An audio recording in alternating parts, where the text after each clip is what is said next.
Shalom frères et sœurs, donc voici une petite vidéo pour faire suite à l'une de mes autres vidéos qui avait pour thème le blasphème contre l'Esprit Saint. Je vais vous remettre le lien dans la description en dessous si vous voulez la réécouter,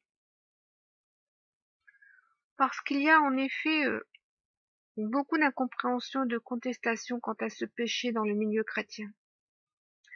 En effet, nombreux sont ceux qui cherchent des justifications et des explications pour affirmer que ce péché est toutefois pardonnable, alors que le Fils de Dieu a dit que ce péché est un péché qui ne sera jamais pardonné dans ce siècle ni dans le siècle à venir.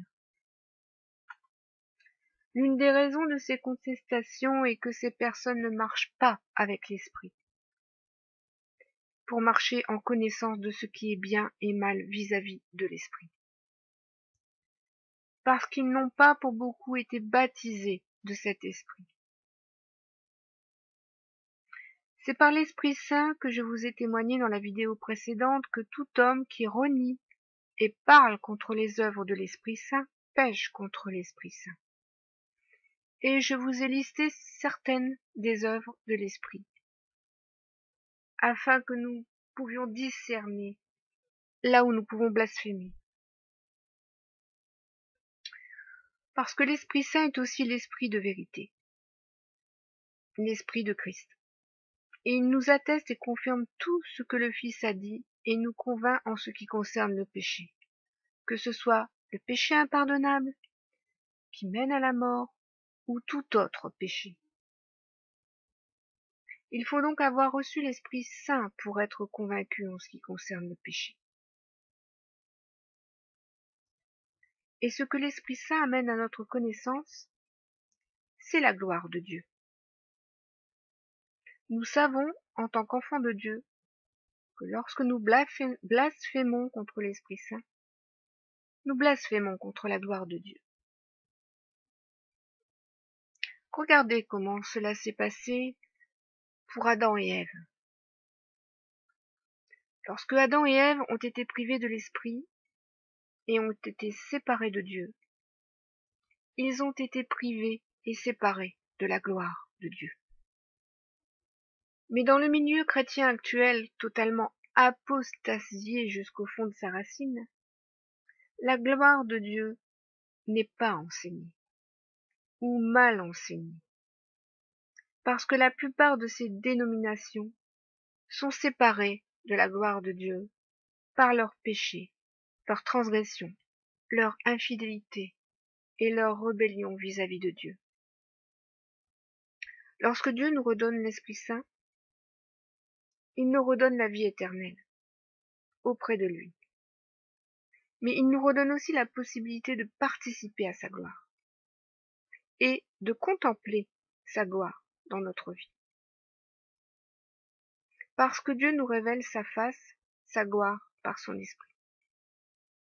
À travers la grâce qu'il a manifestée dans notre vie par son Fils premièrement, et ensuite par les bénédictions, les miracles et les instructions que nous recevons.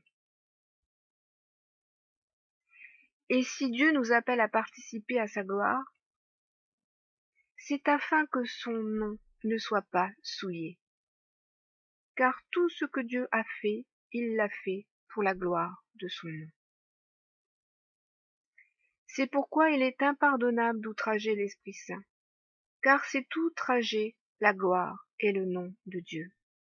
Dieu nous dit en Isaïe 43, « Tous ceux qui sont appelés de mon nom, car je les ai créés pour ma gloire, je les ai formés et les ai faits. » En effet, s'il nous a fait, c'est par son Fils, mais aussi par son Esprit, par le baptême de l'Esprit et la nouvelle naissance selon l'Esprit.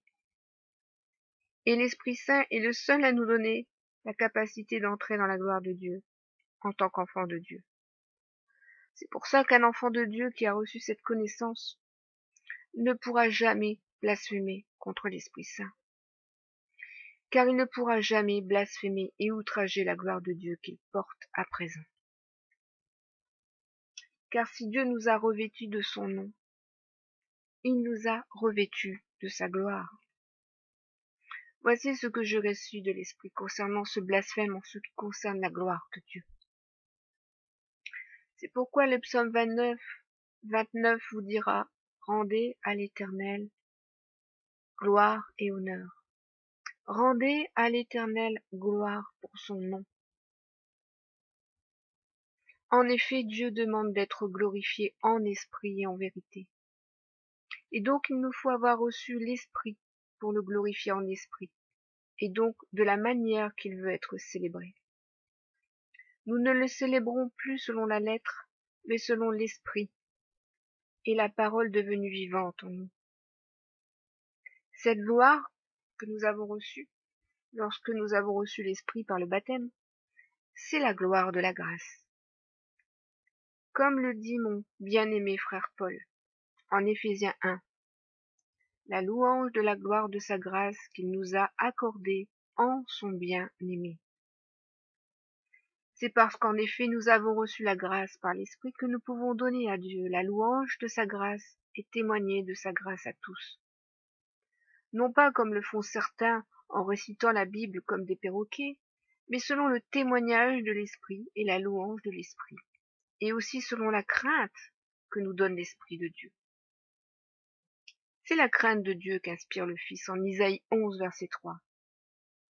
Je vois beaucoup de chrétiens ne pas respirer cette crainte de Dieu.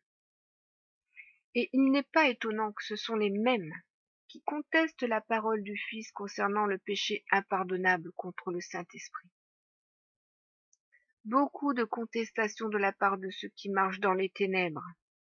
En effet, parce que leurs ténèbres se sont épaissies. Car lorsque la lumière brille au milieu des ténèbres, c'est la gloire de Dieu qui brille et dissipe toute ténèbres.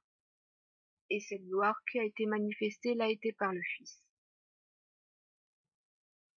Car Dieu a dit, la lumière brillera au sein des ténèbres et a fait briller la lumière dans nos cœurs pour faire resplendir la connaissance de la gloire de Dieu sur la face de Christ. Nous ne pouvons chanter les merveilles qu'à la gloire de Dieu. Et pour chanter ces merveilles sur des lèvres pures, il faut aussi que nos actions soient pures en toutes choses. Car de la gloire de Dieu subsiste sa justice à jamais. Et s'il nous a fait enfants de la justice, c'est afin que sa gloire subsiste à jamais. Alors comment pourrions-nous, si nous sommes de sa justice, blasphémer contre son esprit et contre sa gloire? Cela n'est possible que pour ceux qui, comme les pharisiens, ont l'intelligence obscurcie. Ils continuent de marcher dans les ténèbres et ne peuvent, selon leur entendement, avoir conscience qu'ils outragent l'esprit de la grâce et de la gloire de Dieu. Le plus souvent, ce sont les véritables enfants de Dieu qui subissent ces outrages contre l'Esprit Saint qu'ils ont reçus. Par ceux qui sont comme les pharisiens qui ne voyaient pas que Jésus était fils de Dieu et ne l'acceptaient pas en tant que tel. Ceux-là ne voient pas non plus que nous sommes des enfants de Dieu et n'acceptent pas de nous reconnaître que nous sommes des fils et des filles de Dieu. Je me suis retrouvée maintes fois dans cette situation où des chrétiens se mettaient à attaquer les œuvres de l'Esprit en moi. Certains aujourd'hui ne sont toujours pas conscients de leurs paroles. Et il est impossible de convaincre ces personnes en ce qui concerne l'Esprit puisqu'ils s'opposent à l'Esprit. L'Esprit Saint est très mal enseigné et très mal compris dans les églises et dénominations chrétiennes. Parce que la plupart font de l'Esprit Saint une opportunité d'accéder à des pouvoirs surnaturels. Vous entendrez souvent dans les milieux évangéliques « Vivez une vie surnaturelle avec Dieu ». Alors attention, frères et sœurs. Dieu ne vous a pas annoncé une vie surnaturelle. Dieu vous a annoncé la vie éternelle. Ce n'est pas la même chose. Cela est très mal connaître l'Esprit et très mal connaître la révélation. Car l'Esprit Saint est aussi l'Esprit de la révélation. Car c'est l'Esprit Saint qui nous révèle la gloire du Fils et celle du Père. Et si l'Esprit Saint est l'esprit de la révélation, ce que nous constatons dans ces églises et ces dénominations chrétiennes ou évangéliques, c'est que ce qui est très mal enseigné, c'est que ces églises n'ont pas reçu la révélation en ce qui concerne la gloire, l'esprit, la parole. Et c'est à cela que nous reconnaissons que ces églises ne travaillent pas pour Dieu. Car l'Esprit Saint sonde tout et amène ses jugements à notre connaissance concernant les œuvres de ces dénominations qui ne sont pas conformes à la parole. Ce sont ces mêmes dénominations qui vont vous enseigner que le péché contre l'Esprit Saint est toutefois pardonnable, s'opposant et tordant l'instruction du Fils de Dieu. Ce sont ces mêmes dénominations qui opèrent toutes sortes de miracles. Et ce sont d'elles que Jésus parle en Matthieu 7, 23. Retirez-vous, je ne vous ai pas connu, vous qui commettez l'iniquité.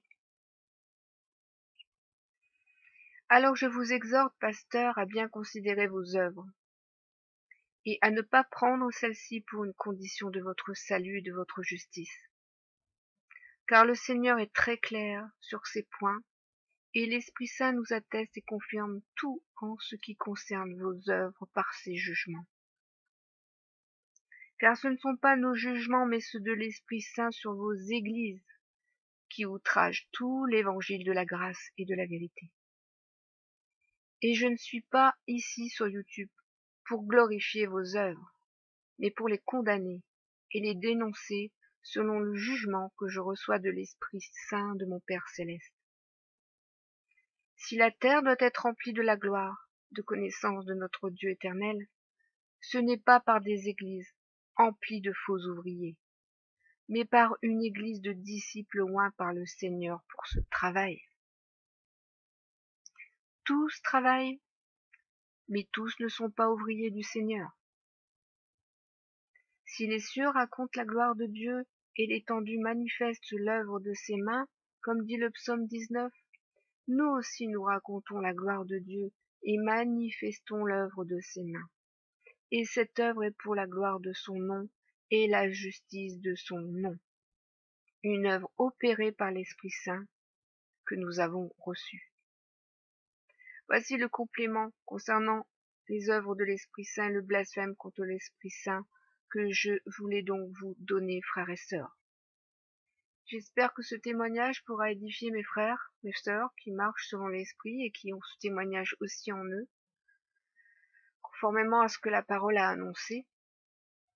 Je vous encourage à persévérer dans la foi, redressant, exhortant tous ceux qui s'éloignent de la vérité, afin de fortifier l'Église à laquelle nous avons été appelés par le Seigneur, que l'assemblée du corps du Seigneur soit plus que jamais ferme et pleine d'espérance envers les promesses du Seigneur, car nous sommes des enfants de la promesse. Soyez tous bénis et que notre Dieu, le Saint d'Israël, fasse briller sa face sur vous.